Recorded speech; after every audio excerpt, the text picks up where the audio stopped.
lo están haciendo aquí como una forma de revisión de los peritajes. Algunos juzgados, algunos tribunales aceptan esta revisión de la prueba, porque es una prueba, la pericia, y hay otros tribunales que dicen no, no puede ser que se revise la prueba a través de otra prueba. Entonces, pruebas sobre la prueba no sería lo ideal. Entonces vamos a ver en qué se basan ellos y qué basamentos, si vale el término jurídico, ustedes pueden aludir. Pero para empezar a hablar de esto, tengo que irme un poquito atrás. Como decía el doctor, tenemos que saber primero la base, de dónde surge todo esto, qué derecho puedo invocar en su momento, qué derecho tengo que invocar cuando yo le exija al juez que coloque a mi metaperito o que coloque a mi consultor técnico. Es decir, oiga, un ratito, porque eso es lo interesante. Lamentablemente nos hemos vuelto, me incluyo obviamente, repito, en todo lo malo, siempre lo he dicho, nos hemos vuelto muy procesalistas y muy informales al momento de estar en una audiencia. Y nos olvidamos de la base jurídica. Decimos, existe jurisprudencia constitucional y todos creemos que es la jurisprudencia constitucional, ¿verdad? Y nos olvidamos de ese librito que tenemos ahí, que es la ley 1970, que ahora ha sido modificada por la 1173, en algunos aspectos. Entonces, ¿qué es lo que ocurre? Que decimos, nos olvidamos de esa base jurídica, de decirle al juez, oiga, yo estoy reclamando esto porque la ley me dice que esto tiene que ser así, pero además tengo estos derechos, estos principios, estas garantías que apoyan mi petición. No les decimos, entonces algunos jueces lo que dicen es, muy bien, no nos ha dicho qué derecho se ha violado, por lo tanto no le acepto su incidente. Y quedamos, no recuerdo, debía haberle dicho.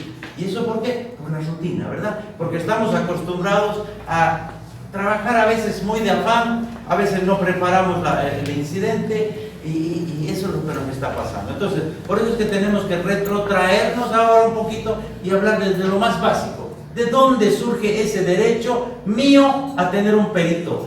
¿De dónde surge ese derecho a tener un consultor técnico o a hacer una metapericia? ¿De dónde me surge ese derecho? Entonces vamos a irnos un poquito para atrás y vamos a hablar del debido proceso, ¿verdad? Yo sé que ustedes saben perfectamente lo que es el debido proceso, ya lo han llevado, es un proceso justo, etcétera, etcétera, pero yo tengo que hacerles un poquito de recuerdo, aunque yo sé que lo saben muy bien, pero tengo que irme un poquito para atrás para decirles de dónde extracto esto.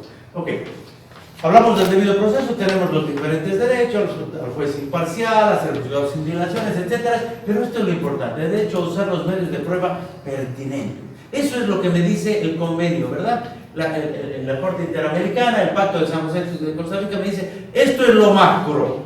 Su derecho es a usar los medios de prueba pertinentes, punto. No me dice ahí al perito, al metaperito, al consultor técnico, sino que de ahí se extracta, y de ahí es lo que nuestro Código de Procedimiento Penal extracta, su derecho al perito, su libertad probatoria, ¿verdad? La libertad probatoria surge de aquí, ¿verdad? Donde me dice a usar los medios de prueba. Y eso obviamente confusionado con la libertad probatoria, que está en el artículo 171, me dice que todo es válido para probar que, o para demostrar que la verdad, la dichosa verdad material que tanto la usamos a conveniencia. ¿Verdad? Eso es lo que hacemos. Es que estamos detrás de la verdad material. Siempre decimos eso. El 180.1 nos dice la verdad material. Pero nos hemos puesto a pensar qué es la verdad material. ¿Qué es la verdad material? A ver, participemos. No, que yo hable y hable, por favor. Sí, vamos, me gusta que ustedes sean activos, ¿cierto? Ustedes ya me conocen. ¿Qué es la verdad material? ¿Qué es? ¿Qué es la verdad material? Los hechos. Los hechos, ¿qué hechos? ¿Cuáles hechos? Motivo del juicio. Pero si un hecho me cuenta la fiscalía y otro hecho me cuenta la defensa, ¿cuáles son los hechos? Entonces, un hecho me cuenta la fiscalía. Es que este señor el día tal, hora tal, mató a don Juanito. Punto. Eso me cuenta la fiscalía. Y el otro señor dice, no lo mató. Entonces, ¿cuáles son los hechos? Lo que realmente sucedió. Lo que realmente sucedió, pero ¿demostramos lo que realmente sucedió en un juicio? Tratamos. ¿Será que llegamos a establecer lo que realmente sucedió? Tendríamos que retrotraer en el tiempo. Darle el mundo gira para allá, decirle no vamos para allá un ratito, volvamos hasta tal época. ¿Será que podemos hacerlo? No, ¿verdad? Nunca se va a saber la verdad material de un hecho, porque tendríamos que estar presentes ahí. ¿Por qué? Porque lo que usted escucha es a un testigo que cuenta de su manera. o a su manera, mejor dicho. Lo que usted escucha es a un policía que cuenta lo que a él le parece, porque lo que usted escucha es a la víctima que cree que le pegaron con un palo, y el otro testigo dice, no, no era un palo, era una piedra. Entonces, llegamos a la verdad material de los hechos. Tendríamos que estar ahí, pero eso nunca se va a dar. ¿Por qué? Ya le digo, y ustedes han estado en procesos, en juicios, obviamente. A veces dos testigos que estaban parados en la misma esquina ven la cosa de diferente forma. Ven el hecho de diferente forma. No, es que creo que estaba con zapatos cafés. El otro dice, no, creo que eran negros. Entonces, ¿cuál es la verdad material? No, es que creo que le pegó 2 golpes. El otro dice, no, fueron 3. Usted dice, pero a ver, y el video vemos son 4. Entonces, llegamos a la verdad material de los hechos, esa es mi pregunta. Intentamos, ¿verdad? Pero entonces, si no llegamos a la verdad material de los hechos, ¿por qué decimos que es culpable? ¿Por qué la sentencia del juez dice, esto pasó, estas son las pruebas, por lo tanto, culpable? O inocente. ¿Se da cuenta? Porque estamos hablando de seres humanos. Y obviamente cuando hay seres humanos hay subjetividades. Es más, los 3 jueces que están al frente entienden de diferente manera al testigo. Y usted también, como abogado, dice, está tomando apuntes, que ha dicho, no, que era así. ¿Verdad? Pero no era así. Y el imputado dice, todo eso no era así. Y usted dice, pero ¿cómo? Y este estaba a tu lado, ¿verdad? Y vamos así. Y por eso es que es muy difícil. Yo diría, desde mi humilde entender, obviamente, nunca se descubre la verdad material de Dios. Nunca. ¿Que es un objetivo? Sí. ¿Es el objetivo del proceso? Sí. Pero no hay la verdad material de los hechos. Lo que desde mi punto de vista hay es una verdad probatoria. ¿Verdad? Porque es lo que las pruebas demuestran. Y aún así esas pruebas son valoradas por seres humanos. Conforme a sana crítica, conforme a psicología, conforme a experiencia, conforme a ciencia. Y ese ser humano puede decir, no, para mí que esto no es así. Y el otro dice, ¿cómo no vas a creer que es así? ¿Acaso no has visto que les ha dicho? Por eso es que estamos entre seres humanos. Entonces, nunca vamos a llegar a la verdad material del hecho. Porque, repito, tendríamos que darle la vuelta a la tierra para el otro lado para que retrocedamos en el tiempo. Y eso no va a ocurrir. Por lo menos todavía no podemos hacer eso. ¿Verdad? Entonces, para eso está la libertad probatoria, ¿verdad? Y nos vamos a lo que es el debido proceso penal. Y vamos a ir a lo más importante o a lo que podamos extraer de la sentencia 0293/2011, cuando habla de que es un derecho de toda persona, un proceso justo, equitativo, etcétera, etcétera, etcétera. En el que no se preocupen de sacar fotos, les voy a pasar esto. Ya, estén tranquilos, yo se lo paso porque a veces se incomoda un poquito. Yo se los paso a la plataforma para que ustedes tengan, no están por ley. ¿Listo? Después, si aparece en algún otro lado, pónganle mi nombre ahí abajo, dice. Sí, no se preocupen. Comprende qué es el debido proceso, el conjunto de requisitos que deben observarse en las instancias a fin de que las personas puedan defenderse adecuadamente ante cualquier acto emanado del Estado que pueda afectar sus derechos. Cuando hablamos de defenderse, hablamos de una defensa técnica y de una defensa material, ¿verdad? Y obviamente parte de esa defensa es el presentar prueba y decir, oiga, mi verdad, llamémosle material o lo que sea, es esta. Mi verdad es esta.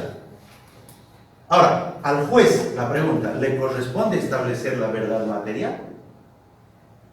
Les pregunto, les lanzo las preguntas. Estoy un poco filósofo. ¿Al juez le corresponde establecer la verdad material? No, porque él no investiga. El juez no investiga, ¿verdad? 279. 279. ¿Cierto? Dice, ninguno hace lo del otro. Entonces, al juez, en un juicio, ¿le corresponde establecer la verdad material? Esa es la pregunta. ¿Qué dice? Realiza inferencias, ¿no? Hace inferencias, pero vamos, ¿el juez podrá llegar a la verdad material?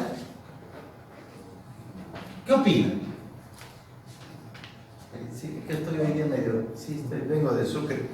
El juez va a materializarlo, ¿no? Cualquiera de los... No, ¿qué llama usted materializar? Cuando se propone un hecho, digamos, y se acompaña a prueba, el juez va a poder discriminar y realmente cuál le convence más, y eso va a ser Eso es materializar. la sentencia. Una valoración objetiva. Hay una valoración. Objetiva.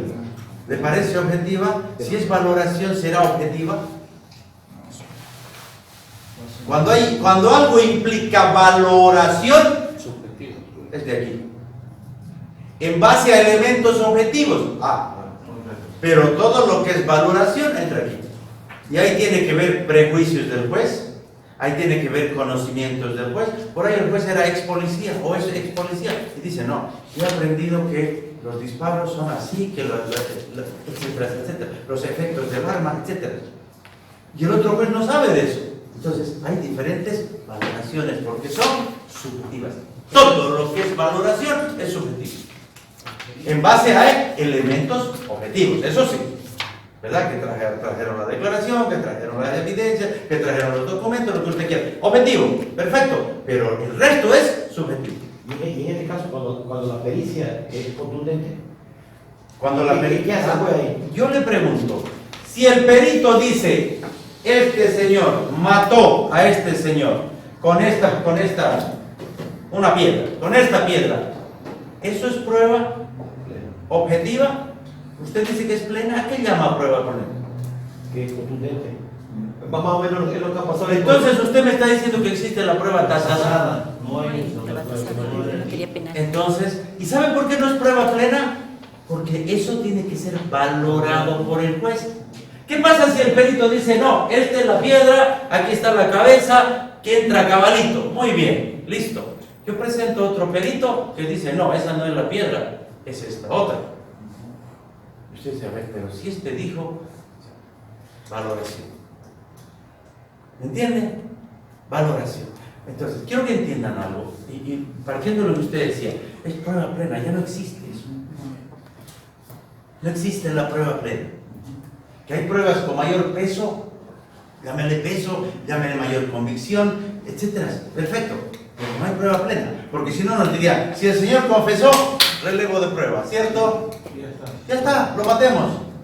Listo, se acabó. No existe eso hoy en día. Y se está pretendiendo un poquito incluir eso en nuestra ley, sobre todo en delitos de la ley 348. ¿Verdad? Con la ley 1173, ¿qué se ha incorporado? ¿Qué se dice respecto a la protección de las víctimas en delitos de 348? ¿Qué se incorporado? ¿Han leído la ley 1173? Me imagino que sí. Yo sé que sí. Estoy creyendo que sí. Entonces, ¿qué nos dice la ley 1173 en alguna partecita que hay? Dice, por ejemplo, la víctima, dice, se le tomará y se le practicarán los peritajes, las actuaciones, una sola vez y en conjunto todo. Palabras más, palabras menos, dice eso. Y dice en privado. Eso dice la 1173. Y esto será considerado indicio. Entonces, a los abogados defensores o a los imputados, no a nosotros, a los imputados, les está diciendo, mira, no puede ser si la víctima dijo que sí, no hay más. Ahora, ¿eso será prueba tasada? Mi pregunta. Casi como si fuera una prueba tasada. Le pongo otro ejemplo para que me digan ustedes. Se presume la veracidad en delitos contra niños, niñas o adolescentes, se presume la veracidad, ¿verdad? De la declaración del niño. ¿Eso es prueba tasada? Es similar, porque eso dice la norma, ¿no? El código niño. Por eso les pregunto. Ya que el doctor decía que hay una prueba contundente, etcétera, hemos dicho que es prueba tasada. Ok, se presume la veracidad, eso dice la ley. ¿Estamos hablando de prueba tasada? ¿O de qué estamos hablando? Doctor, pero en relación a la presunción de verdad, por ejemplo, funcional, donde el fiscal manifestaba que el menor dijo esto y por disposición de la ley se va a presumir que es cierto, pero si lo confrontamos a la garantía de la presunción de inocencia del imputado y partiendo de lo que tal vez habló Alexis, la ponderación, ¿cuál de las dos garantías vale más? La que está con rango. Ahí está el problema, en que usted depende del juez. De lo que es peor, doctor, o sea, mismo fiscal agarró y me dijo a mí incluso, ahora que el infractor menor, la cara de la prueba tiene usted. Y usted me tiene que ver. ¿Se dan cuenta? Es que estamos llegando a eso. ¿Por qué estamos llegando a esto? ¿Por qué? ¿Por qué ha salido la ley 1173? ¿Porque se le ocurrió al gobierno? ¿Por qué? ¿Por qué modifica ciertas cosas, ciertos aspectos de la 1970 que son fundamentales? ¿Por qué? Sobre todo en esto de veracidades y eso, ¿no? Además de las cautelares, eso no lo toquemos que no nos corresponde ahora. ¿Por qué? Pero la ley 548, en el artículo 168, en el inciso G, si no me equivoco, ¿no? Dice, por ejemplo, para pedir protección nosotros y pedirle que el padre, digamos, contraiga la visita al niño, dice el niño que se le debe hacer caso, dice la voluntad de lo que dice el niño. Porque en este caso uno de los padres lo maltrata al niño. Cuando él tiene acceso a la visita y de pronto el niño le teme Por eso. al padre, entonces él Es que estamos atribuyendo que lo que dice el niño es verdad. Por eso estamos hablando de ir hacia una prueba tasada. Usted me está dando la razón. Y eso merece una decisión de parte del juez, en caso que después de haber sido acreditado, el juez no tome conciencia de eso, de que el niño tiene la razón también a opinar, porque es sobre su desarrollo. Pero ahora no se olvide que hay niños y niños. Hay niños que tienen mucha imaginación. Hay niños que son, vale el término, mal manejados por el otro progenitor, sobre todo por las mamás que a veces los utilizan y dicen, vas a decir esto, vas a hacer esto. Yo he visto casos. Y el niño decía lo que la mamá decía. Y punto. Entonces, ese es el otro problema. Y se está llegando a tal extremo ahora con la ley 1173 que el policía va a poder disponer medidas de protección. El policía, ya no solo el fiscal. Y dice ahí, y cualquier otra autoridad que tenga que ver con el problema. Entonces, pero no nos dice cuál es esa otra autoridad. Y después dice, eso será obviamente ratificado por el juez y todo eso. Pero en primera instancia, cualquier otra autoridad. Pero no nos dice cuál. ¿Quién? ¿El corregidor? No dice eso la ley. Dice, por eso tendrá que supuestamente reglamentar, no lo sé, ¿verdad? ¿Qué harán? Porque eso da lugar a muchas interpretaciones. Y los abogados somos buenos para interpretar a conveniencia. Yo pienso que en el futuro se va a plantear un recurso inconstitucional. Seguramente. Lo que pasa es que el Estado en este momento no está sabiendo qué hacer con el problema, ¿verdad? Han promulgado la ley 348 y no ha servido de mucho, ¿verdad? Entonces hay mujeres muertas, hay mujeres golpeadas, hay niños maltratados, hay niños violados, todo eso, y el problema está creciendo tanto y la sensación de inseguridad es tan grande, ya que la sensación no tiene que ver con la estadística, por si acaso. Una cosa es cuántos muertos hay, otra cosa es lo que siente el pueblo. Son cosas diferentes, porque puede haber un muerto, pero el pueblo se siente inseguro. ¿Por qué? Porque los medios de prensa todos los días lo pasan al muerto, 100 veces lo hacen morir y toda la semana. Entonces la gente dice, no, nos están matando. Y puede que no, ¿verdad? Pero bueno, independientemente de ello, ¿qué ocurre? Que el Estado no tiene una política criminal adecuada, ¿no? Que vaya a contrarrestar ese problema. Entonces ha dicho, ¿ahora qué hacemos? ¿Qué hacemos? ¿Verdad? Entonces, ¿qué han dicho? No, pues endureceremos las cosas, lo que diga el niño es verdad, y los golpeadores para allá, etcétera, etcétera. Y ahora que cualquier autoridad policial o cualquier autoridad que tenga que ver con el caso, de una vez emita las medidas de protección. Imagínense. Ahora, inclusive, hay unas contradicciones. Estuve leyendo esa ley y explicando en un curso un poquito. Lo que pude ver es que una de las medidas de protección es que le congela las cuentas para que el agresor no disponga de los medios, pero sin embargo, por otro lado, le imponen pensiones, asistencia familiar. Entonces, el agresor, ¿de dónde va a sacar la plata? ¿Cierto? Si le dicen, oiga, su cuenta está congelada, pero págale al niño la asistencia. Bueno, pero está en la ley. Habrá que ver cómo se adecua eso. Grave, ¿no? Pero más bien no está perdido todo, doctor, antes de pasar. Más bien no está perdido todo por el tema de que los tratados internacionales están encima también con el bloque de constitucionalidad. Claro, pero el problema es cómo llegamos a los tratados internacionales. En el tema de presunción de veracidad de los menores, por ejemplo, hay sentencias españolas en especial que han sentado parámetros bonitos en el sentido de la ¿Qué pasa si presunción. el juez de aquí le dice, yo no tengo nada que ver con la sentencia española? Está bien que me hable usted de un convenio. Escúcheme un poquito. No, escúcheme. Es que yo le estoy hablando de la realidad. Yo le puedo llevar 10 sentencias españolas al juez. Miren, España han hecho esto. Miren, Colombia han hecho esto. Miren, Francia han hecho esto.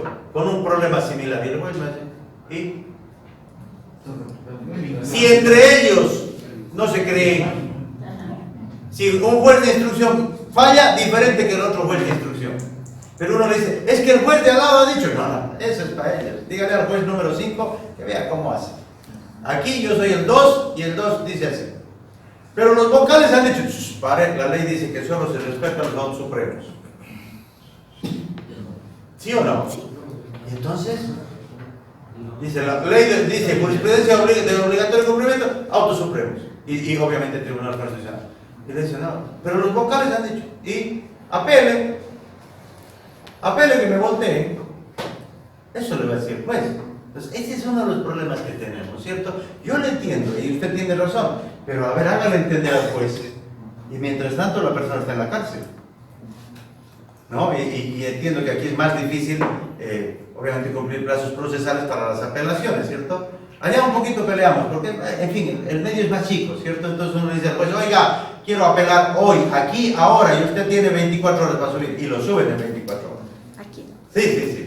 Es cuestión de ponerse bravo. Pero aquí no, aquí es complicado. Y entiendo, el juez le dice, nada, está apelando así, sigue el trámite, des el trámite y cubra los recaudos, ¿cierto?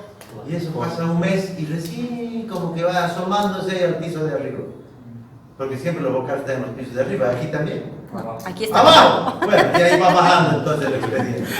¿Verdad? Entonces, eso es lo que ocurre. Y esa es nuestra realidad. ¿Y dónde quedan los intereses superiores del niño? En este caso, la doctora hace una referencia a los tratados, ¿verdad? Es verdad, el pacto de San José, creo que el artículo.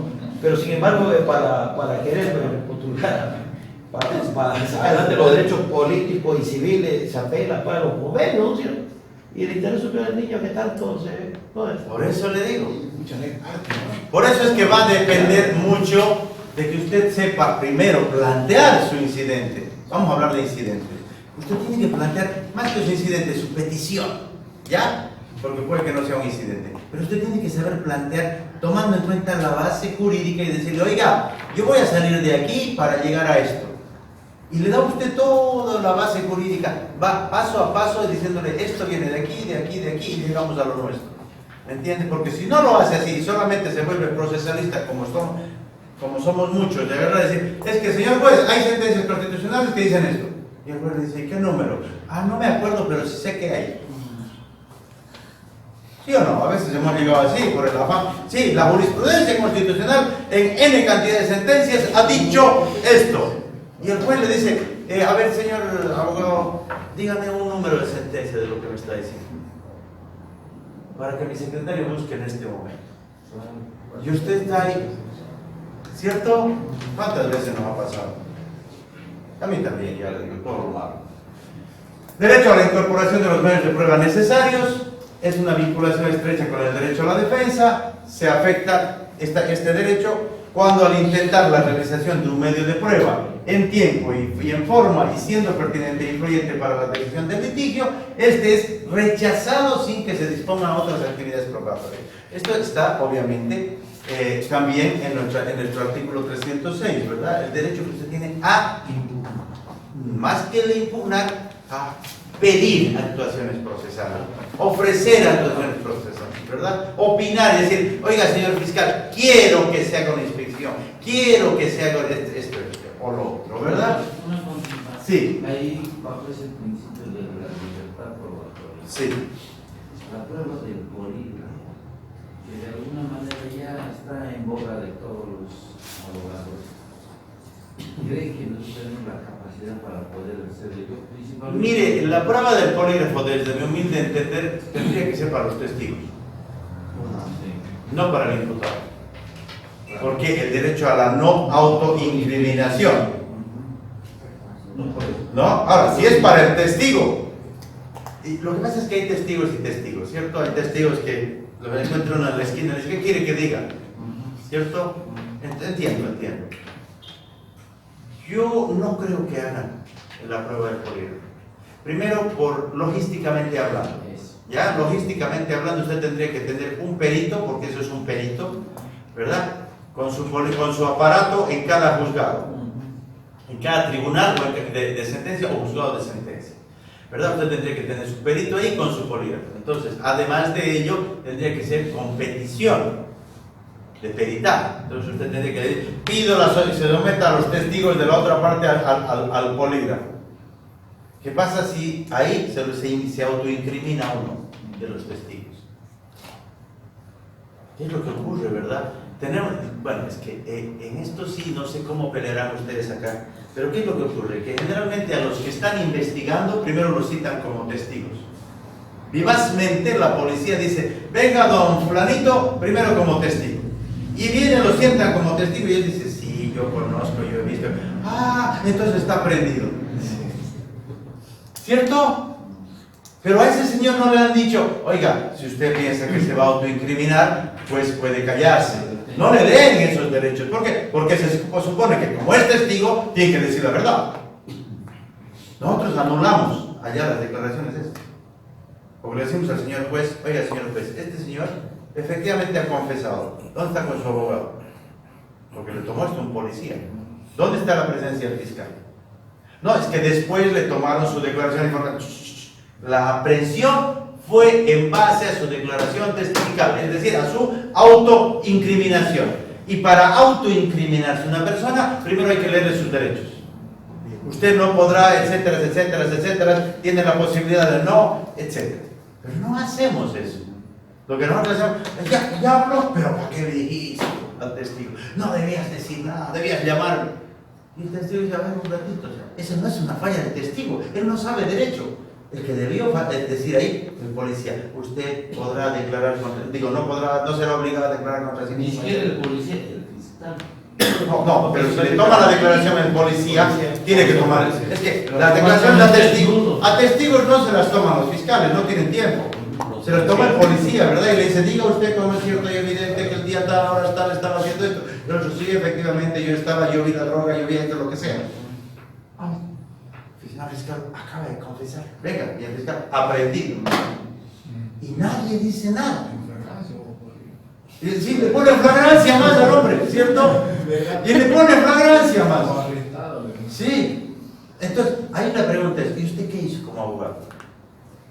¿Por qué no anuló esa declaración? ¿Por qué no peleó y dijo, un ratito?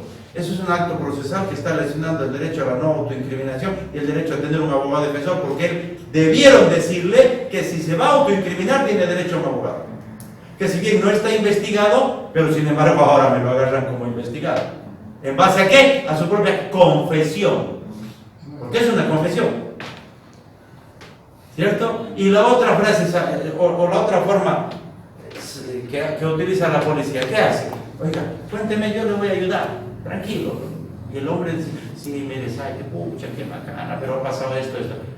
Y dice el policía, voluntariamente me ha contado el señor. Ahora, esa voluntariedad, ¿dónde consta?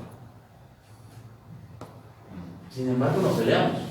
Sin embargo, no decimos nada. Pero ¿dónde consta que ese señor voluntariamente le comentó al policía? Lo que hay que decirle, ¿usted le leyó los derechos? No.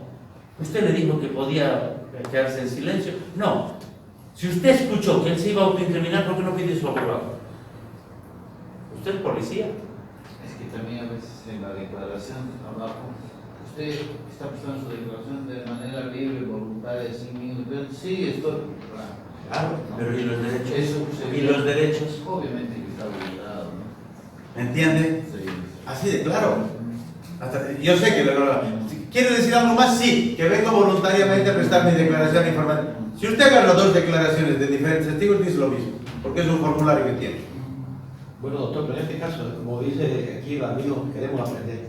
Ya, en este caso se entiende que no ha pasado a conocimiento jurisdiccional, está todavía por aplicar. Y si sabe orientado esto, ¿qué hacemos entonces nosotros como defensores? A ver, yo le digo una cosa. No puede decirme usted que no ha pasado a conocimiento de nadie. Pero le está tomando el control, la declaración de la policía. Escúcheme, a ver. Yo le explico, escúcheme. Es que vamos a aclarar. Hay un hecho X. Juan disparó contra Pedro. Listo. Y resulta que no saben quién es. Y lo citan a Juan como testigo. Es el autor, pero nadie sabe. Y resulta que ahí Juan dice, sí, lo que pasa es que yo estaba, pero nos hemos discutido, yo me he molestado, me ha dicho hijo de tal, yo he sacado mi arma y le he disparado. Listo. Eso no está bajo control jurisdiccional. ¿Por qué no está tomando la declaración entonces el policía? Claro, esa es la pregunta. No, es que tiene que estar bajo control. Si lo está tomando como testigo. Ahora, ¿cómo voy yo para que te calmar? Entonces, a eso me voy yo. Pero planteé la nulidad, la violación de derechos y garantías. Si a este me lo metieron preso directamente, entonces yo creo que eso no. Es que escúcheme. Ilegalidad, Si lo meten preso de una, eso se llama flagrancia. Eso es lo que pasa. Ya. Y si es en flagrancia, no puede ser testigo. Claro, porque ya está como sospechoso. Por lo tanto, necesita fiscal. ¿Qué hace la policía? Ahora, otra cosa es cuando ya se abrió la investigación. Vamos a pensar. Ayer encontraron al muerto. Y hoy informaron al fiscal. Al juez. Fiscal y juez, obviamente, ¿no? Informaron al juez hoy en la mañana. Y esta tarde va el policía por el barrio y dice, a ver usted, don Juancito, venga, siéntese, ¿usted qué ha visto? Y él es testigo y a la vez se autoincrimina. Eso ya está bajo control jurisdiccional. Así sí. ¿Verdad? Ya está. Si es en flagrancia, no puede tomar la declaración. Porque es sospechoso. ¿Cierto? Tiene que estar un fiscal, tiene que seguirse el proceso. Entonces, lo que pasa es que nunca lo reclamamos nosotros. A este señor Darwin es verdad, Darwin Vargas, al vocal, es mi compañero de universidad. Hemos estudiado juntos Derecho en San Francisco. Le han tomado primero la declaración como testigo. Lo han citado. Le han dicho, venga señor como testigo. Yo quisiera saber si ahí él se autoincriminó o no.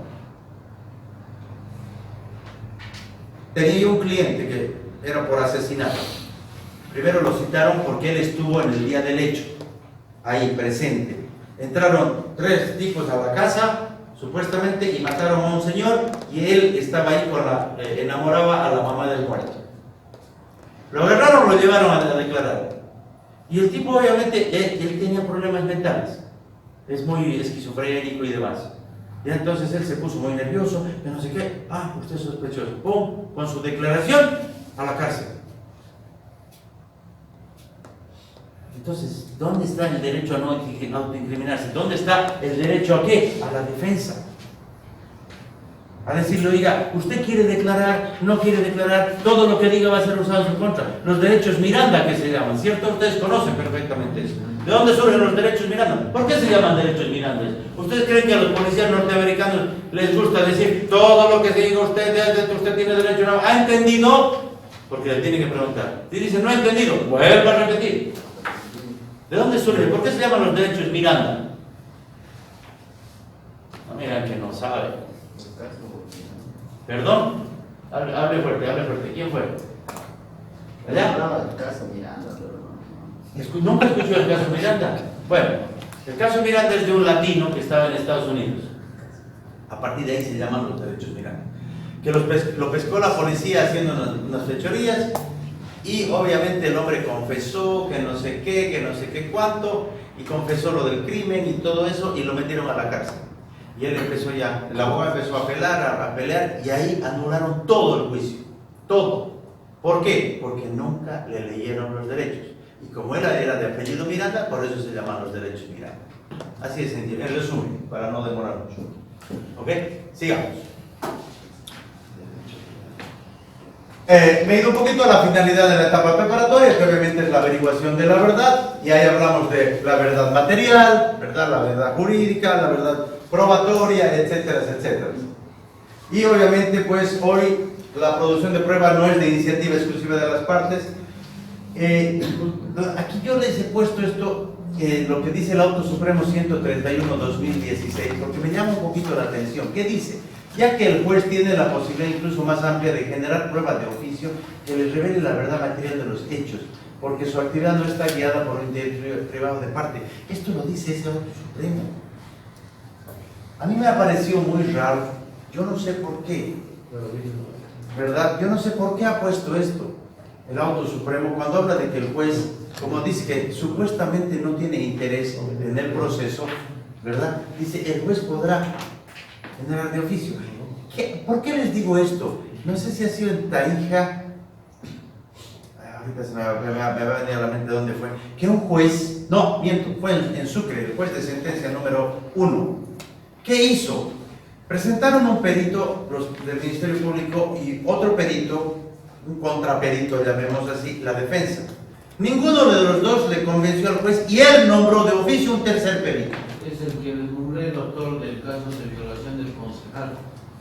¿Dónde fue eso? Es en Potosí. Pues. Ah, ya, no, pero le hablo de Sucre ahora último.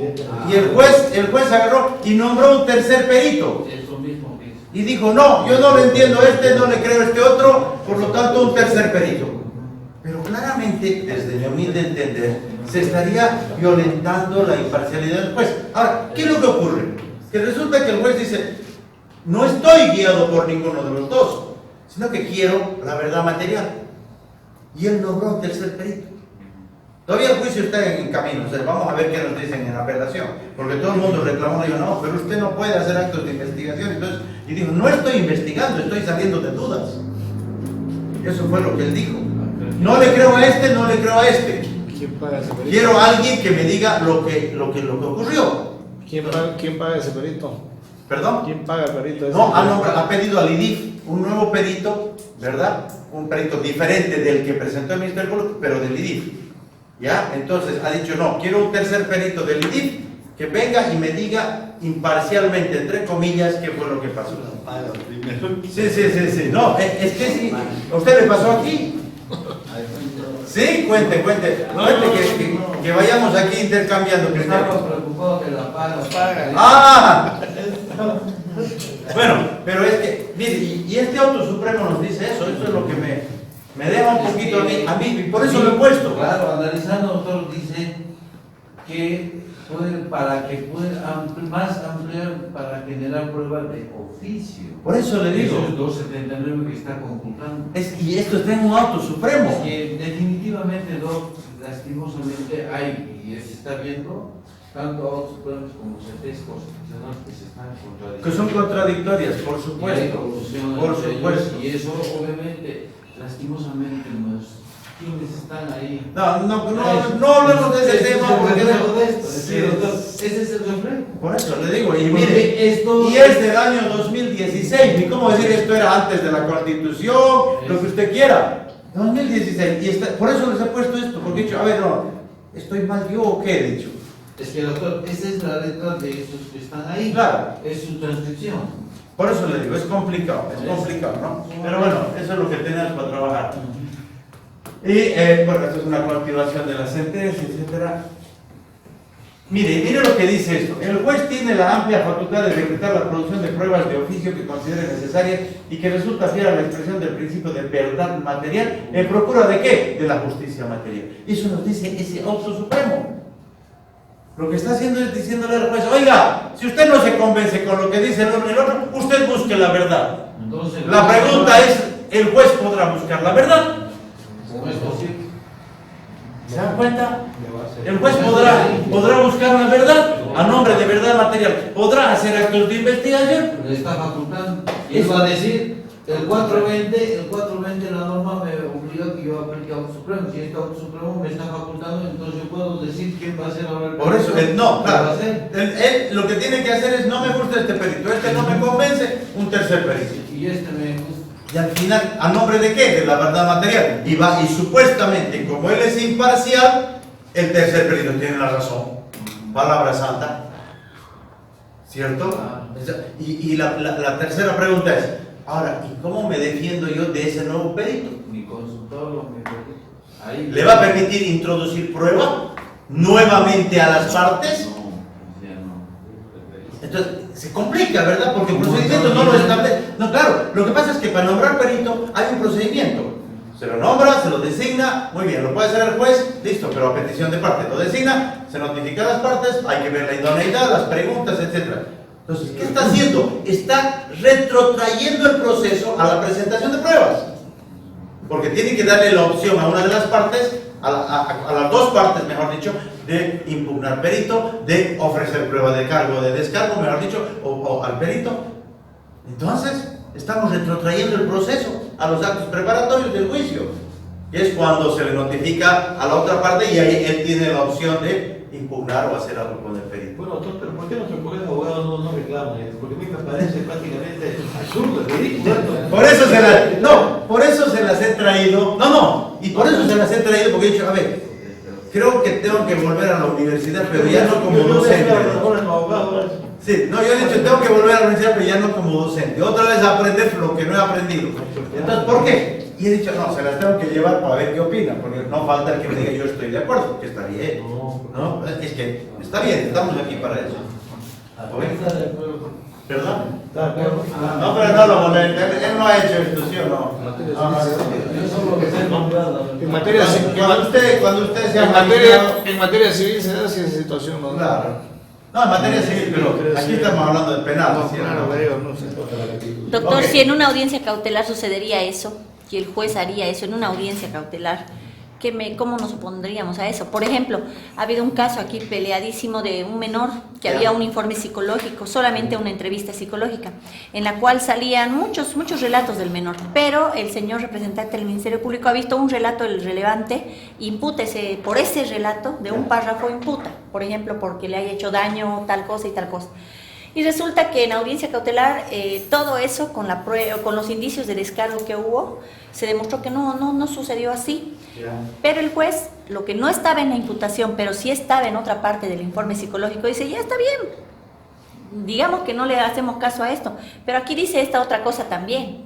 Entonces, en virtud de eso y en virtud de la verdad material, se da por acreditada, por ejemplo, la posibilidad, la probabilidad de autoría. Lo que pasa es lo siguiente, hay que entender esto, si bien la imputación, lo importante de la imputación, independientemente de la fundamentación, es el relato de hechos. ¿Ya? Me explico. Si el hecho dice que el señor A las 5 de la tarde toqueteó, perdón la expresión, toqueteó a un niño, ya con fines libidinosos, lo tocó, lo manoseó, perdón la expresión otra vez, ¿verdad? Lo manoseó al niño, eso es un abuso sexual supuestamente, ¿cierto? O presuntamente. ¿Qué ocurre? Si ese relato del hecho está en la imputación, pero están los informes numerados, el informe del psicólogo dice este pedacito, ¿el juez puede salirse de ese pedacito? Sí. ¿Por qué puede salirse de ese pedacito? Porque no está cambiando el relato del hecho. Lo que está es analizando la prueba en general, en contexto. Ahora, que el fiscal solo extractó de la prueba el primer párrafo y se olvidó del segundo, el juez puede verlo todo. Eso sí.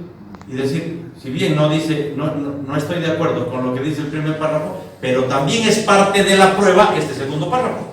Y no está en indefensión la contraparte. ¿Por qué? Porque la prueba está ahí. Estaba ahí, tiene el texto.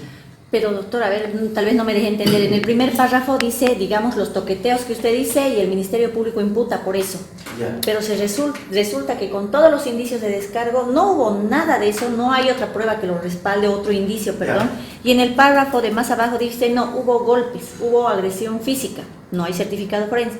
Nos salimos de un hecho Claro, que está imputado. si los hechos a otro imputados, no, hecho. eso es diferente. Por eso le pregunto, si el hecho imputado, ya, es que A toqueteó a B, pero el hecho que el juez valora es que A le golpeó a B, es otra cosa. ¿Cómo Ahí nos el juez suponemos? está perdiendo la imparcialidad. Imparcialidad. ¿Me entiende? Está perdiendo la imparcialidad. ¿Por qué? Porque no le está dejando a este señor defenderse de lo que le imputaron. ¿Ya? Es más, cambia hasta el tipo penal. Porque deja de ser abuso sexual para convertirse en violencia intrafamiliar. Y eso no puede hacerlo el juez. Claro, hasta ahí en ese momento, ¡prum!, el tipo penal cambia. ¿Verdad? Porque de abuso sexual, si bien no hay abuso sexual, pero hay violencia intrafamiliar y por el interés superior del niño, etcétera, etcétera, etcétera, ¿verdad? Entonces ahí va a estar en problemas el juez. ¿Por qué? Porque la aplicación de la medida cautelar va a variar. Totalmente, porque además toda la etapa preliminar, todos se han basado en ese hecho. Y que resulta que en la audiencia cautelar, no, pues ese hecho está bien, ya digamos que no pasó, pero hay otro hecho, y es con una declaración de un menor. Claro, por eso le digo, ahí lo que hay que pelear es la imparcialidad del juez.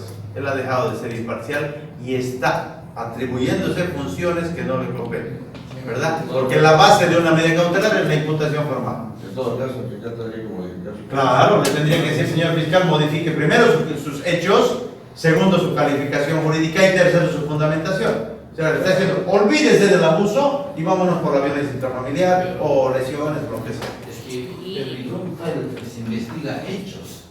Y en ese momento, ¿qué es la situación jurídica del imputado? Porque No, al imputado lo tiene que dejar libre. Entonces, Ya está en Palmazón. Pero hay una cosa, si ustedes leen, y ahí voy a... ¿De dónde se agarran? Yo le voy a decir de dónde se agarran los jueces. El 233.1 no dice la propia comisión de un delito, dice de un hecho punible. Entonces el juez dice, vale, independientemente de cuál era la calificación, aquí hay un hecho punible. a eso digo, punto de vista. a eso. Pero ahí usted tiene que pelear la imparcialidad del juez. Usted tiene que decirle, oiga, señor juez, muy bien, ya. El juez no le va a hacer caso porque está cerrado. Entonces usted en apelación le dice, a ver, el juez está asumiendo la función del fiscal porque el que hace la atribución de hechos llamada legalmente imputación formal es el fiscal. Y él lo que está haciendo es avasallar esa facultad del 302, donde dice, el fiscal hará esto. Y lo que está haciendo el juez es, entre comillas, imputarlo de otra cosa. Cuando el juez no puede imputarlo. Tomemos la imputación no como esa resolución, no como esa hojita. ¿Qué es imputar a alguien? Atribuir un hecho. Y lo que está haciendo el juez es, saliéndose de la atribución, de sus atribuciones, está tomando la atribución del fiscal de cambiar la imputación y él atribuirle hechos diferentes y delitos diferentes. ¿Me entiende? Doctor, pero puede ser que si se califica por violación, pudiera el juez bajarle por abuso sexual, por otro tipo penal. El juez no puede modificar la calificación. La Es imputación atribución del de los fiscal. hechos. Lo que puede hacer el juez es agarrar y decir, me parece que no se cumple el 233.1 porque para mí no están los elementos objetivos del tipo de abuso sexual. No están los elementos objetivos, por lo tanto, no me está demostrando usted, señor fiscal, que este señor haya presuntamente cometido el hecho de o el tipo penal de tal cosa. Eso es lo que tiene que decir. Pero el juez no puede decir, y sabe que, señor fiscal, cámbielo a lesiones o cámbielo a violencia, y como él no lo va a cambiar ahorita, yo lo cambio. No. Porque lo deja usted en indefensión. Porque usted se preparó, permítame, usted se preparó para defenderse de esa imputación. Ese es el marco en el cual usted tiene que defenderse. Perdón, ahora sí. No tendría que anular la imputación. ¿Por qué? Porque usted no pidió la nulidad de la imputación. Usted no pidió como parte de la nulidad de imputación, usted va a defenderse de esa imputación.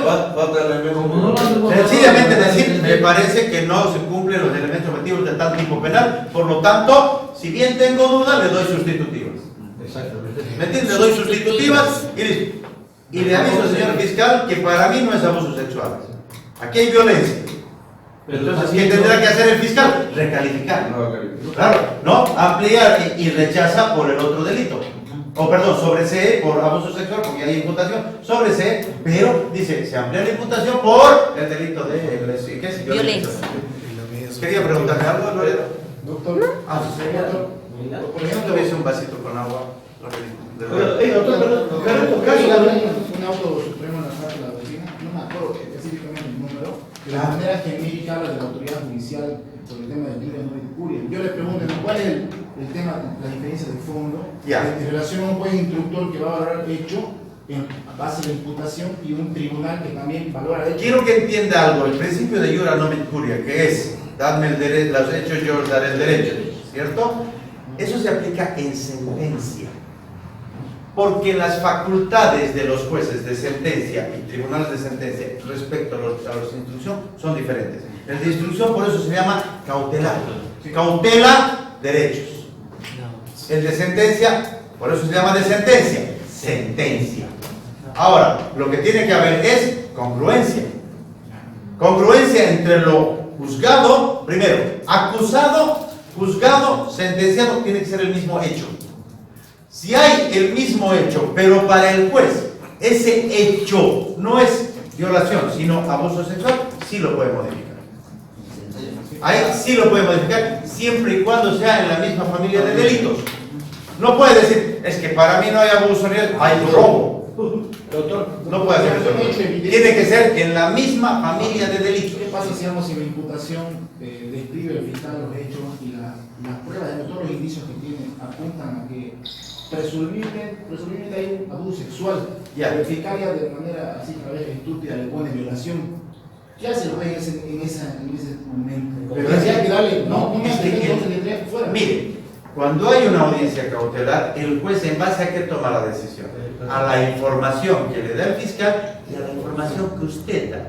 Si usted en plena audiencia le dice, a ver señor fiscal, señor juez, el fiscal dice que aquí hay violación, tengo el examen médico forense que dice que no hay violación.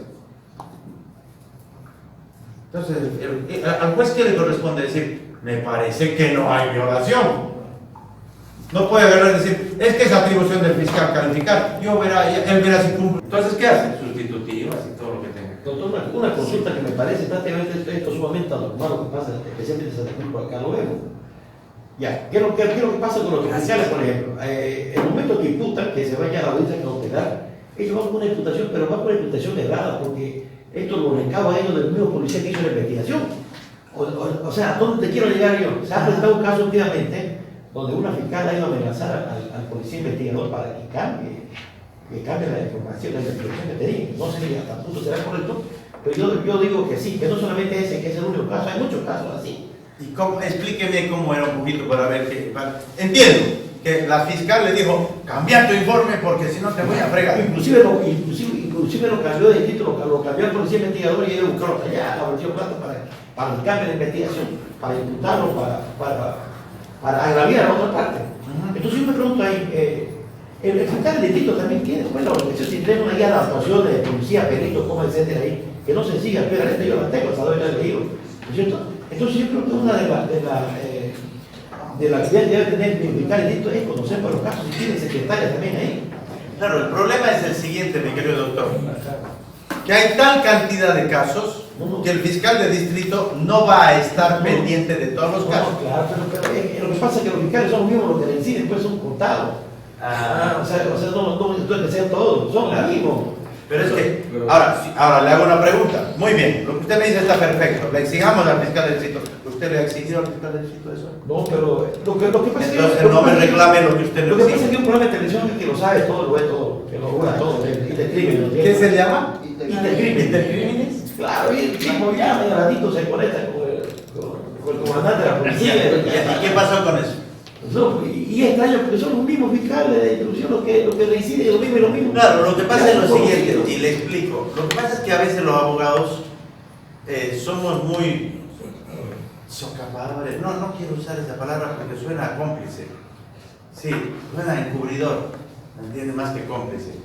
Pero yo creo que tenemos que pelear nosotros. Si usted sabe que en un caso personal, no personal, sino de su cliente, usted sabe que hay una irregularidad, denúnciala. Disciplinariamente, denuncia. Primero, ¿yo qué haría? Yo denuncio al policía y lo denuncio al fiscal. Lo aprieto al policía primero, antes del fiscal. Primero lo aprieto al policía en su DDP y el policía iba a cantar, va a decir, no, a mí me ha buscado la fiscal, me ha dicho esto. Porque si no lo van a fregar a él, ¿verdad? Con esa declaración, ábrale proceso a la fiscal. ¿Listo? Hasta por privación de libertad, que el hombre está detenido. Pero parece que lo tienen que comprar un carro cuando no hacen nada, los fiscales. El problema es la pregunta. Si usted sabe de eso, ¿qué ha hecho? Pues sí, el conocimiento todo. No. Usted sabe qué ha hecho.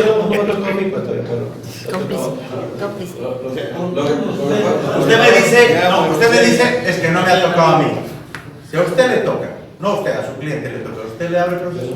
Por supuesto.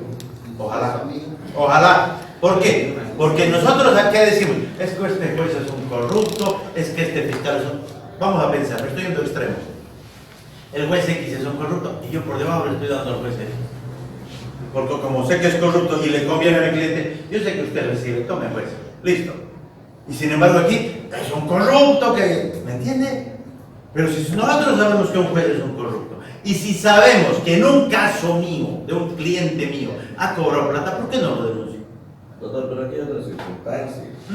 En muchos de los casos de los funcionarios públicos, en el caso de jueces, fiscales, policía, lo denuncian, lo favorecen y la denuncia se queda a la mitad.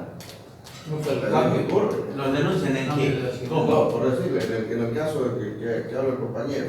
Ya. Un fiscal. Sí, no vamos a dar nombres. Un fiscal Fiscalía, ya, yo fui, lo denuncié al fiscal Ya. porque estaba perjudicando a mis clientes.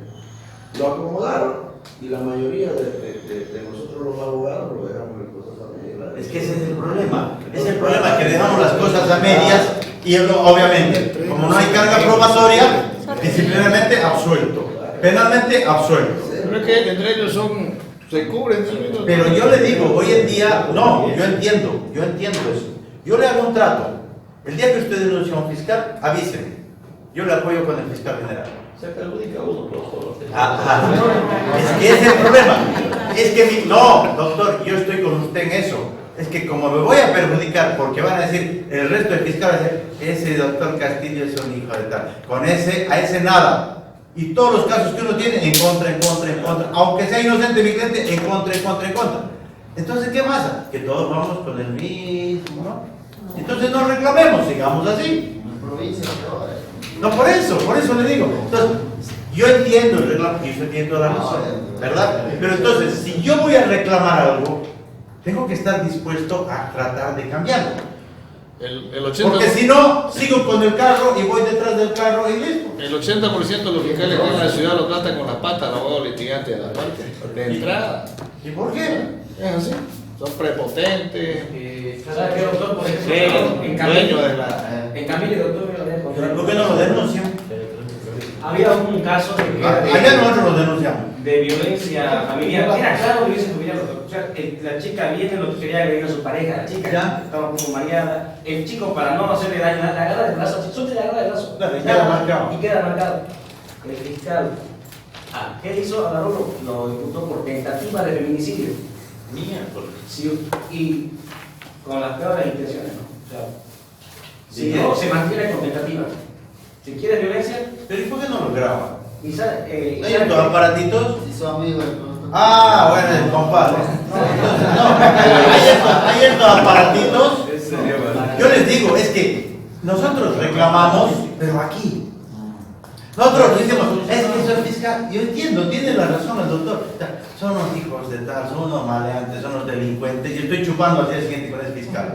¿Cierto? Y todavía le estoy diciendo, che, no te olvides de mi casito, no sabes, el Juancito. Mira, ahí tiene una tele de 48 pulgadas, 49 pulgadas, que se vería divina aquí en tu cuarto, ¿me entiendes? Pero ¿qué hacemos? ¿Qué hacemos nosotros? No importa, pero si nosotros nos conformamos a solo reclamar en estas cuatro paredes, y es que no, es que me perjudica, es que son muchos, es que son cientos los fiscales corruptos, pero vamos de a uno. Si usted reclama por uno y lo mete a la cárcel a uno, el resto le va a tener más respeto o bronca a usted. Cualquiera de los dos, pero sí. O cuidado. Entonces, ¿qué va a pasar? Que va a decir, a ver un ratito. Yo se lo digo porque, por ejemplo, hay una fiscal allá, una fiscal superior. Le voy a decir que la contraten para que venga a dar clases. Excelente fiscal. Es la segunda después del fiscal general. Es la fiscal de hierro, yo la molesto mucho.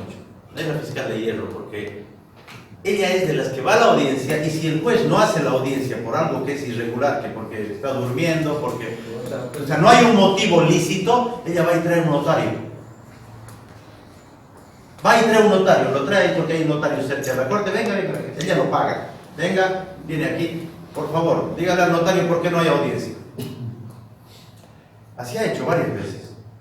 Y después va y se va a URD, ¿verdad? De régimen disciplinario.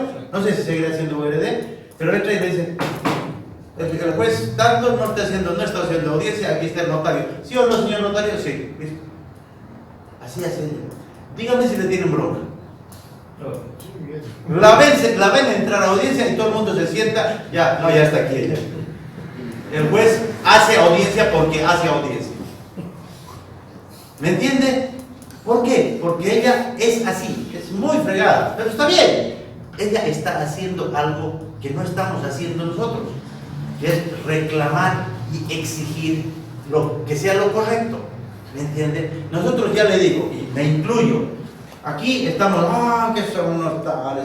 Pero a ver, ¿a cuántos hemos denunciado cada uno? Sabiendo quiénes son los corruptos y tal vez en algún caso de algún cliente han sido corruptos. ¿A cuántos?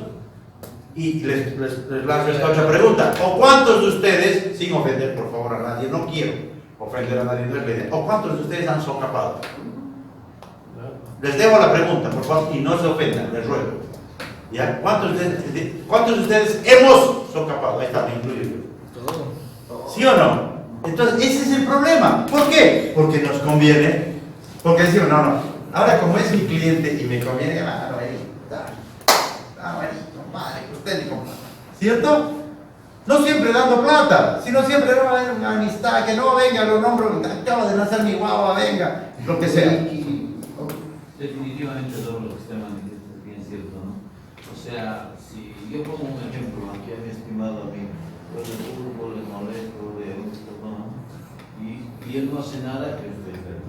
Yo estoy feliz. Pero va a haber un momento, a ver, ¿qué pasa? ¿Por qué haces esto? Entonces, yo me moví. Entonces, bajo ese antecedente, ¿no? Ese ejemplo, ¿no?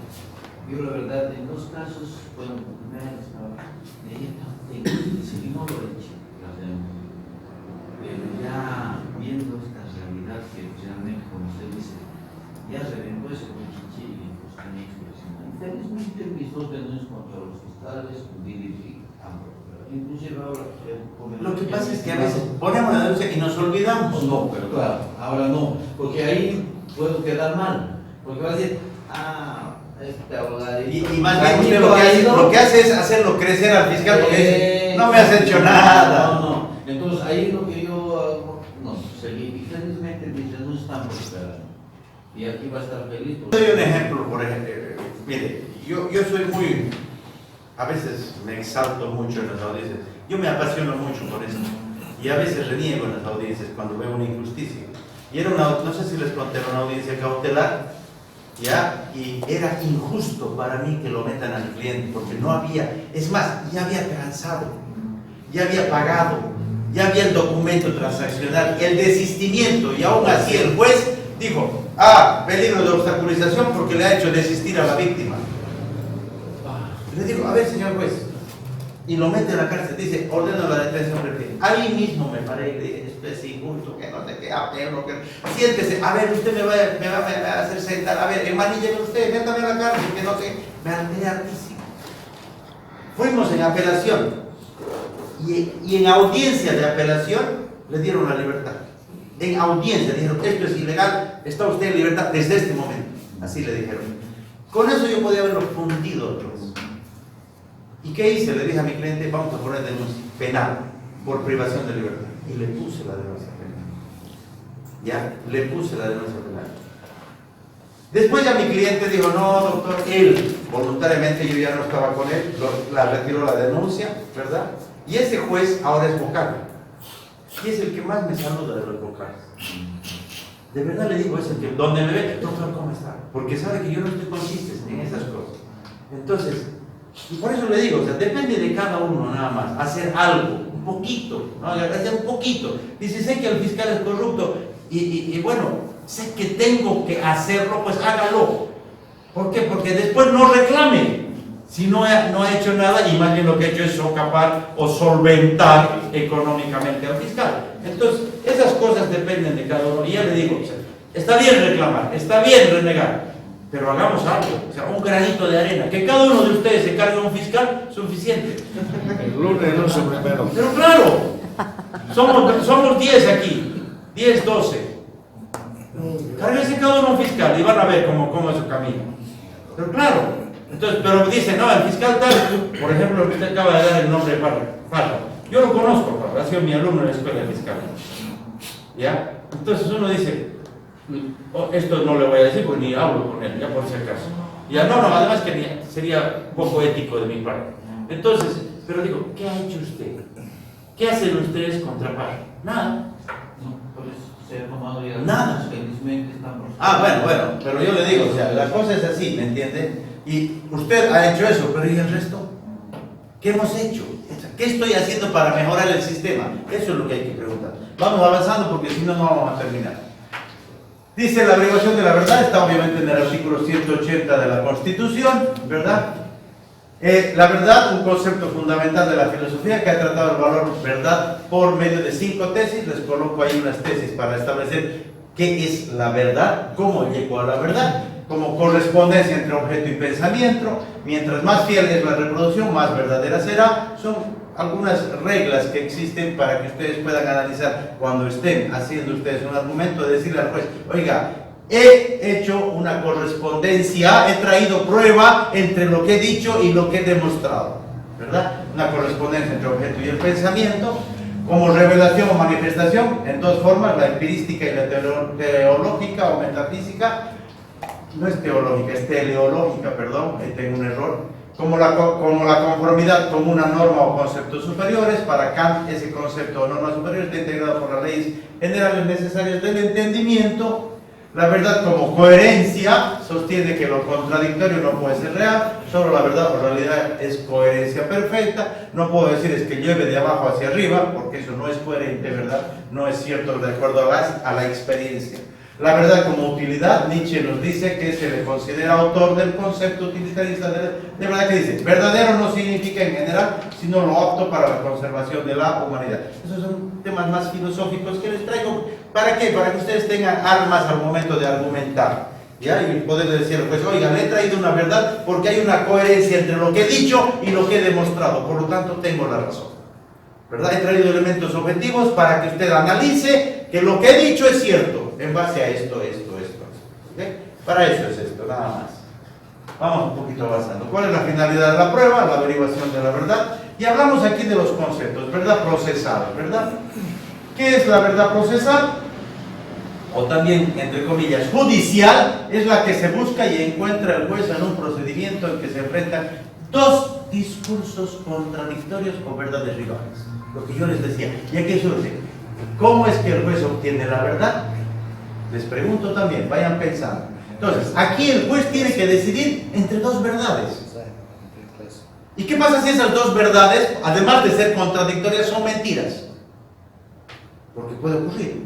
El fiscal me cuenta una cosa, el imputado me cuenta otra. ¿Qué pasa si las dos son mentiras? ¿Se habrá descubierto la verdad material?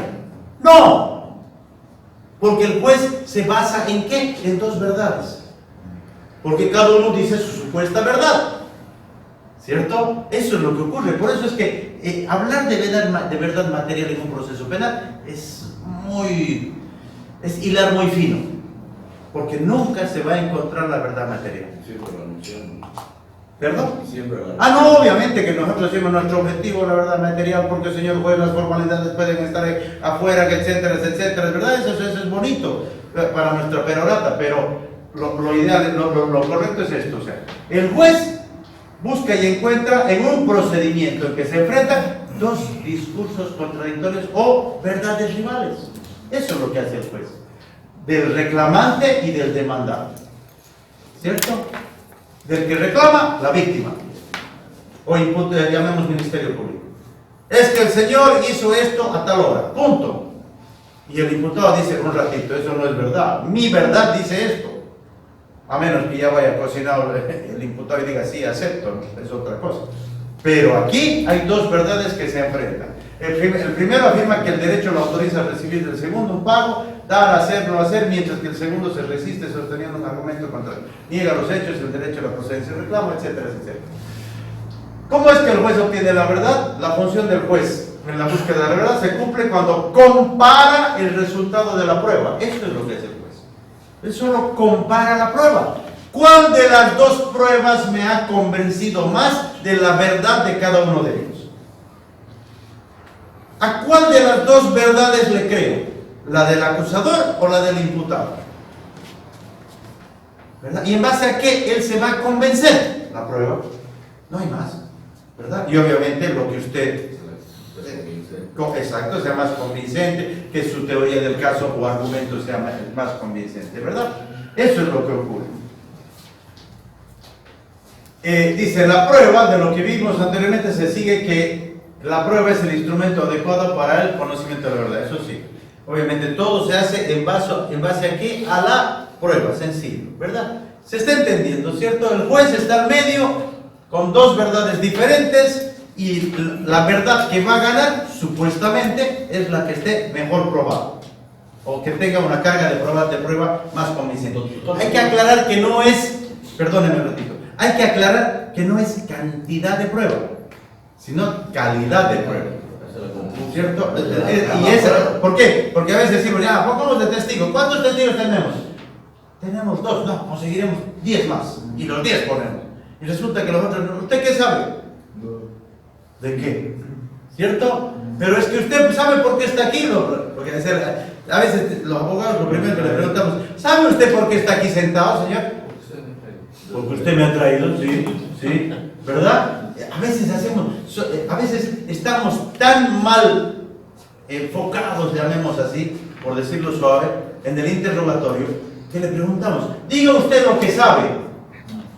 Y eso parece tan preparado que el imputado empieza, perdón, el testigo empieza, y uno dice, ¿verdad? Y usted va y contrainterroga y le dice, ¿usted ha dicho que este señor estaba así? ¿Usted se acuerda de hace 5 años? Sí, perfectamente me acuerdo. Ah, muy bien. ¿Era a las 7 de la noche? Sí. ¿Cómo estaba vestido? Era una chompa roja y unos blue jeans. Ah, muy bien, lo he visto de cerca, sí. ¿Con qué zapatos estaba? Si se acuerda tan perfectamente hace 5 años. Porque son detallitos, ¿verdad? Cuando usted quiere encontrar la mentira de un testigo, búsquele detalles. Pregúntele detalles y ahí se cae. Cuando está preparado, cuando es falso, ¿verdad? O cuando está preparado maliciosamente. ¿Qué quería preguntar, doctor? No, en el caso del tribunal de alzada, por ejemplo, que se valora más ya el derecho y ya no la prueba. Claro. En la primera instancia usted lo convence. Claro, lo que pasa es que en Bolivia no tenemos la doble instancia. Claro, pero digo, sería en este caso, digamos, el tribunal de alzada, ¿cómo resuelve? Pero solamente se basa en la aplicación del derecho, y todo bien o mal. Claro, lo que pasa, repito, es que no tenemos la doble instancia, por lo tanto no tenemos que presentar prueba arriba de los hechos, sino que tenemos que presentar prueba de la violación del derecho, ¿verdad? Lo que peleamos ya en recursos son las ilegalidades, más no las verdades, sino las ilegalidades, ¿verdad? Y la ilogicidad en la valoración de la prueba. Eso es lo que se pelea en recursos, simplemente. La personalidad del sujeto. El testigo no es perito. Y aunque lo fuese, ahí no actuó como perito, simplemente como testigo. Entonces hay que tener cuidado con eso. ¿Por qué? Porque esa información que él introduzca es muy valiosa. Porque el juez va a decir, es que él ha dicho que estaba alterado. Hay que tener cuidado con esos testigos, por favor. ¿Qué ocurre? Actividad probatoria. Es el esfuerzo de todos los sujetos procesales tendientes a la producción, recepción y valoración de los elementos de prueba. Esto lo sacado de Capela Tanores en el libro La prueba en el proceso penal, en la página 46. Y vámonos un poquito más adelante. ¿Cuáles son los fines del proceso penal? Esto ya lo saben ustedes, ¿verdad? Determinación del hecho histórico acusado como delito y de la responsabilidad del o de los acusados, ¿verdad? De tratar de determinar lo más certeramente posible, lo más acercado, si vale el término, o lo más cerca de lo ocurrido, o lo más cerca de la realidad, el hecho. Eso es lo que se busca. De la mejor manera posible, lo más cerca de lo que pudo ser la verdad material de los hechos. Lo más cerca posible. Eso es lo que busca el proceso penal. Porque, repito, nunca se va a poder retrotraer en el tiempo. Nunca. Por lo menos, repito, hasta el día de hoy no se ha podido. ¿Verdad? Entonces, proceso del conocimiento. La actividad probatoria tiene 2 etapas. Primero, la incorporación de la prueba, que esto involucra ¿qué? Desde el momento en que se colecta la prueba, ¿verdad? La obtención de la prueba, ¿verdad? El ofrecimiento y la producción. Entonces eso se llama incorporación al proceso. Incorporación de la prueba al proceso involucra desde el momento en que se recibe la prueba o se la colecta la prueba, ¿verdad? En el lugar del hecho o porque la presentó un testigo, etc. El ofrecimiento, que está en los actos preparatorios de juicio, ya sea con la acusación o con la defensa, y la producción. La producción es ya en juicios, ¿verdad? Ya cuando judicializamos. A veces nos estamos olvidando por el afán, la costumbre, la rutina de hacer producir la prueba. O sea, no de hacer producir, sino de producir la prueba en juicio. Que se judicialice. Entonces le decimos al juez que se dé por leída, señor juez. O a veces ni siquiera le decimos. Y la otra parte nos dice, oiga, pero si nunca se ha dado por leída, ¿eso es ilegal? Sí. Eso significa que no hay prueba, porque no ha seguido los pasos que debía seguir, ¿verdad? Eso está en el artículo 333, donde nos dice qué pruebas pueden ser leídas y qué no. Luego viene la otra etapa del proceso, la otra fase, ¿verdad? Del proceso de prueba, que se llama la valoración, y obviamente esto ya va a depender de qué, del juez, ¿cierto? De la sana crítica, ya hemos dicho, la experiencia, la lógica, ¿verdad? La ciencia, la psicología, etcétera, etcétera. A estas respectivamente corresponden los conceptos de medio de prueba y de elemento probatorio. Esto puede llevar información al proceso. El medio de prueba es el procedimiento que se sigue, ¿verdad? Medio de prueba está. Medios de prueba, dice la ley, pericial, documental, testificar. Son los procedimientos legalmente establecidos a través de los cuales se obtiene una prueba, se introduce la prueba y se produce la prueba, ¿cierto? Elemento probatorio o elemento de juicio. ¿Qué es el elemento probatorio o elemento de juicio? Es el dato útil aportado por el medio de prueba. Testificar, medio de prueba. Elemento de prueba, lo que diga el testigo, ¿verdad? La información que dé el testigo, esa información se llama elemento de prueba o elemento de juicio. Primero se incorporan medios de prueba, luego corresponde a la valoración de los elementos de prueba. Eso está claro, ¿cierto? Y obviamente, vuelvo a recalcar algunos aspectos. El elemento de prueba es todo dato objetivo que se incorpora legalmente al proceso, capaz de producir un conocimiento cierto respecto a la imputación, es decir, a la atribución de hechos.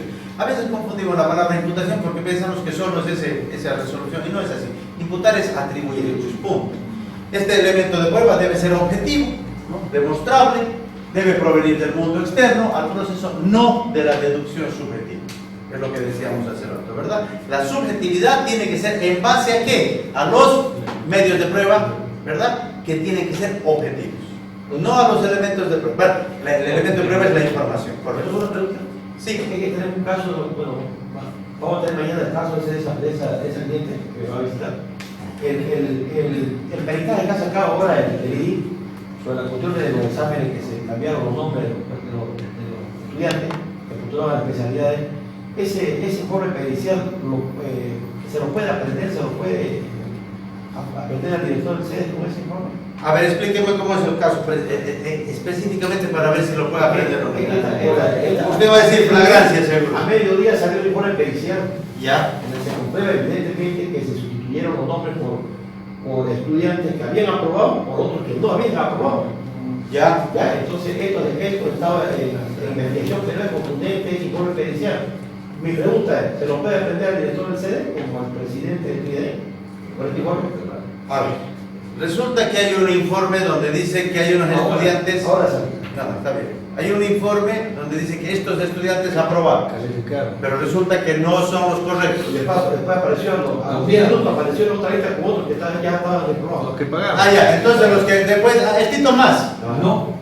O sea, lo que Los cambiaron. Lo aplazaron a los aprobados y a los aplazados. Ah, ya. Juan Pérez aprobado estaba y después lo han cambiado y había sido María, ¿no? Ah, ya. Y resulta que es al revés. Como dice el doctor, los aplazados resultaron aprobados y los aprobados. Muy bien. ¿Por qué delito? Falsedad ideológica y material, ¿sabes? ¿Es un documento público? El documento público, porque eran los exámenes que salieron la resolución, era público.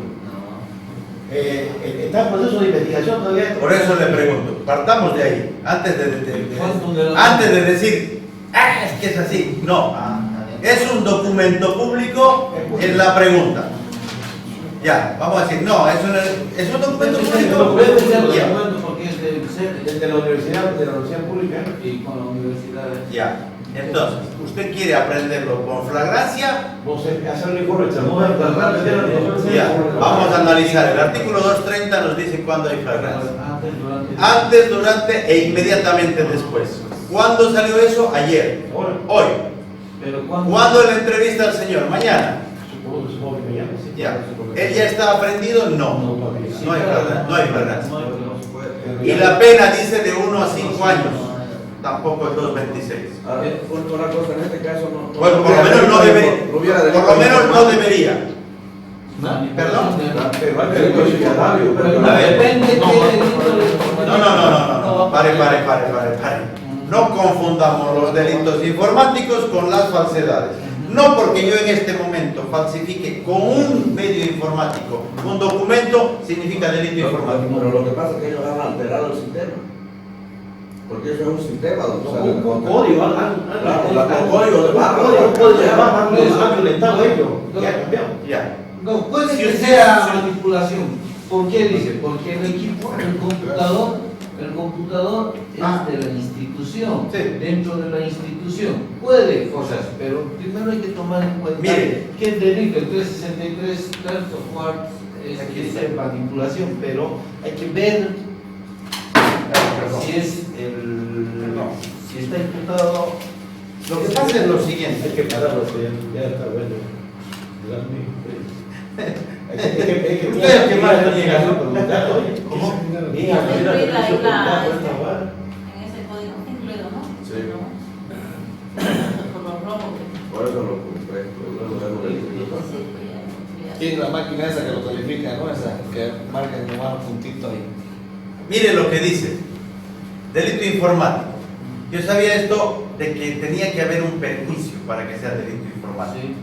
Dice, el que como intención de obtener un beneficio indebido para sí, eso es manipulación, ¿ya? El que con la intención de obtener un beneficio indebido para sí o un tercero manipule un procesamiento o transferencia de datos informáticos que conduzca a un resultado incorrecto o evite un proceso tal cuyo resultado había sido correcto, ocasionando de esta manera una transferencia patrimonial en perjuicio de un tercero. No es. Alteración de acceso y uso indebido de datos informáticos. El siguiente título, siguiente delito.